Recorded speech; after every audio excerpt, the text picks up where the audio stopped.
டெல்லியில் குடியரசு துணைத் தலைவர் தேர்தல் வாக்குப்பதிவு நாளை நடைபெறுகிறது. இண்டிகா கூட்டணி எம்பிக்கள் பங்கேற்கும் மாதிரி வாக்குப்பதிவு இன்று ஏற்பாடு.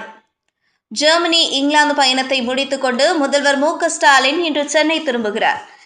எண்ணிலடங்கா நினைவுகளுடன் தாயகம் திரும்புகிறேன் என நிகழ்ச்சி. தமிழர்கள் அறிவில் சிறந்தவர்கள் என அயலக மண்ணில் நிரூபித்துள்ளீர்கள் முதல்வர் ஸ்டாலின். டெல்லி செல்லும் முன் செய்தியாளர்களின் கேள்விகளுக்கு பதிலளித்த செங்கோட்டையன்.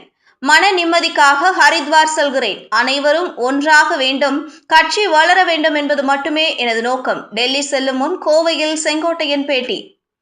பெங்களூரு சிறையில் நூலக பணி செய்து வரும் மதசார்பற்ற ஜனதா தளம் முன்னாள் எம்பி பிரஜ்வால் ரேவண்ணா பாலியல் வன்கொடுமை வழக்கில் ஆயுள் தண்டனை அனுபவித்து வரும் ம.ஜ.த முன்னாள் எம்பி பிரஜ்வால் ரேவண்ணாவுக்கு பெங்களூரு பரப்பன அக்ரஹார சிறையில் நூலக கிளர்க் பணி ஒதுக்கப்பட்டுள்ளது. ஒரு நாளைக்கு 522 ரூபாய் ஊதியம் வழங்கப்படுகிறது. ரஷ்யாவின் புற்றுநோய் தடுப்பூசி ரஷ்ய என்ட்ரோமிக்ஸ் புற்றுநோய் தடுப்பூசி தற்போது மருத்துவ பயன்பாட்டிற்கு தயாராக உள்ளதாக அந்நாட்டு மருத்துவ மற்றும் உயிரியல் நிறுவனம் அறிவிப்பு. mRNA அடிப்படையிலான இந்த தடுப்பூசி அனைத்து வித பரிசோதனைகளிலும் வெற்றி பெற்றுள்ளதாக அறிவிக்கப்பட்டுள்ளது.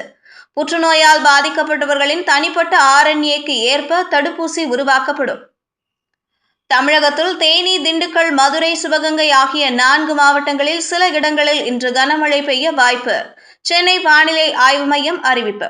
தமிழகத்தில் இயங்கும் 55 அரசு பாலிடெக்னிக் கல்லூரிகளில் 47இல் முழுநேர முதல்வர்கள் நியமிக்கப்படாததால் தமிழக அரசுக்கு மாதம் 11.28 லட்சம் ரூபாய் வரை கூடுதல் செலவு ஏற்படுகிறது.